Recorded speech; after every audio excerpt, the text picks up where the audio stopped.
shining through the dark, past 1,000 stars. We have come this far. Who we are is just a dream.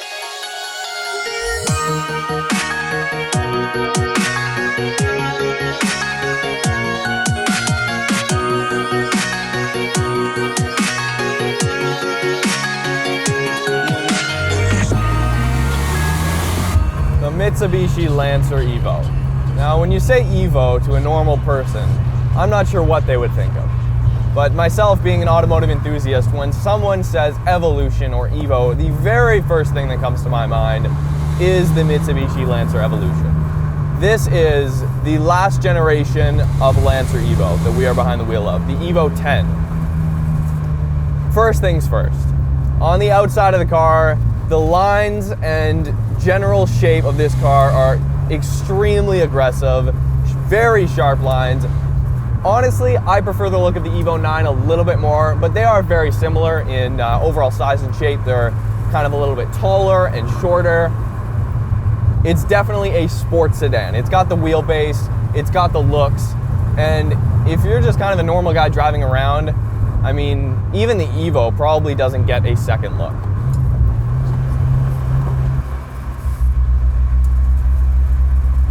Let's talk about Tasteful Modifications for a second. Now, I'll be the first to admit that when I think about modifying a car, it is very tempting to add power first. But if you're a driving enthusiast and you really want to push your car hard in the twisties, I think the owner of this car, Brian, has done a fantastic job. And honestly, that's kind of one of the main reasons that we chose this car to film today versus some other Evos. It's because stock the Evo 10 is already a beast. We all know that. Now, this is my first time driving the Evo 10, but what Brian has actually done is he's done Pilot Super Sports all around, which for a lot of people is known as the very best street tire that money can buy for a reasonable price. And then he's also done coilovers and a short shifter. So those three things right there improve the driving experience dramatically. Now, sure, if you really want to take this car kind of, let's say, on the gravel or snow and you need that ground clearance, sure, coilovers might not be the best idea for you. But for Brian, I mean, this is a street car, this is his daily driver. The car looks great, and he's got those minor modifications that just make the car stick even more than it did when it was stock.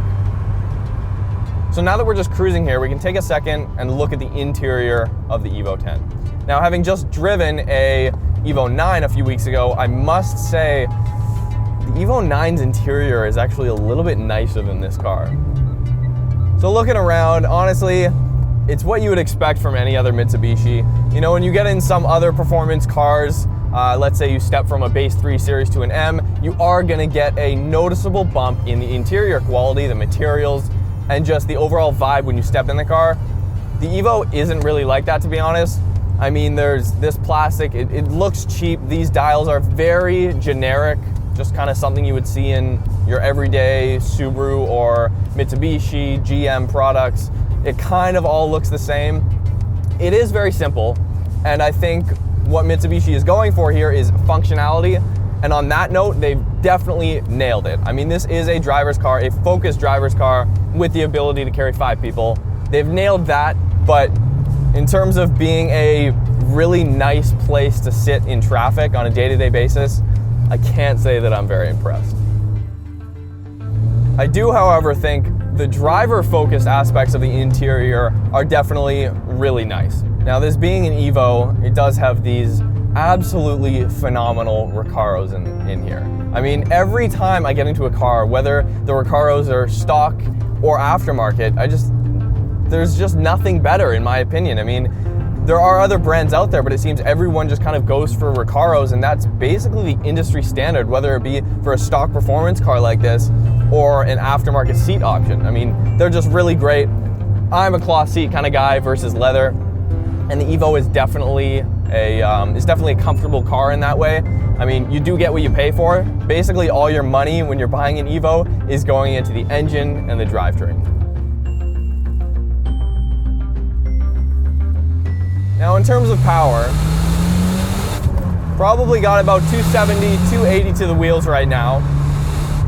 honestly, around these B roads here in these twisty sections, plenty enough power. You still get that awesome mid-range torque when the turbo spools up.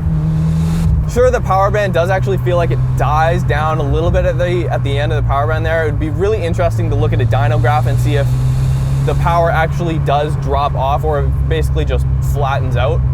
In most cases, it's probably just flattening out, but either way, the car's plenty enough quick to have a lot of fun.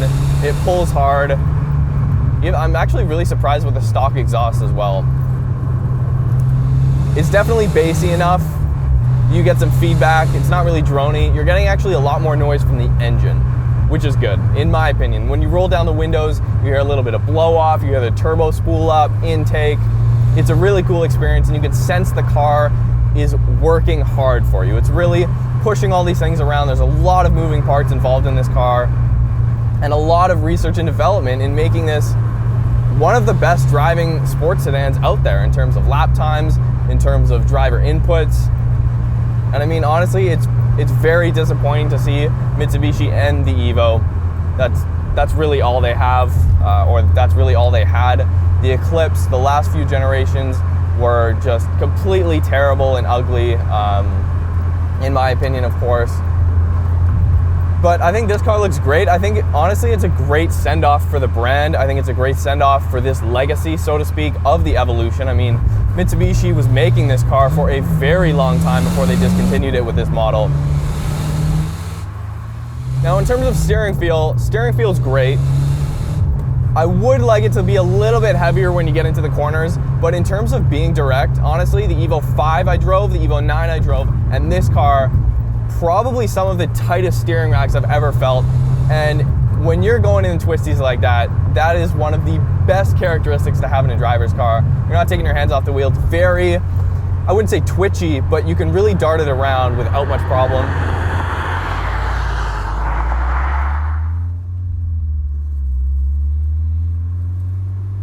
So as you can see, 4,000, and it doesn't really pick up anymore kind of after 5,500. Definitely quick, and you can sense that variable valve timing working for you up in the top end of the rev range. But the main excitement from this car, and like any 4-cylinder turbo car, is the torque punch you get from the turbo, and it's definitely very apparent here. I was worried that the turbo was almost going to feel too small. It's going to spool up too quickly, if that's a thing. I like turbos for the excitement, and that's just not the case. It's really solid, really good feeling car. And even from like 3,000 RPM, spools up nice and quick. The shifter in this car, the short shifter that Brian's put on here, is very impressive. Nice and notchy, really short. Knob is aftermarket too. It's just a lot of fun to drive. A lot of fun to drive. Honestly, I was never really an Evo fan before I started driving them. They're great cars. They never fail to put a smile on your face. They're crazy capable, unbelievably capable. For the average guy who's like, hey, I want a relatively quick sedan, spend 40 grand, get yourself an Evo. Jesus, I mean, that is a lot of car you're getting for the money. I mean, it's a crazy amount of car, especially when you go and put Pilot Super Sports on it. This thing just grips. All-wheel drive is awesome. It's fast, it's comfortable. Damn, the Evo 10 out of 10 in terms of a daily driver that you can take out on your favorite roads on the weekend.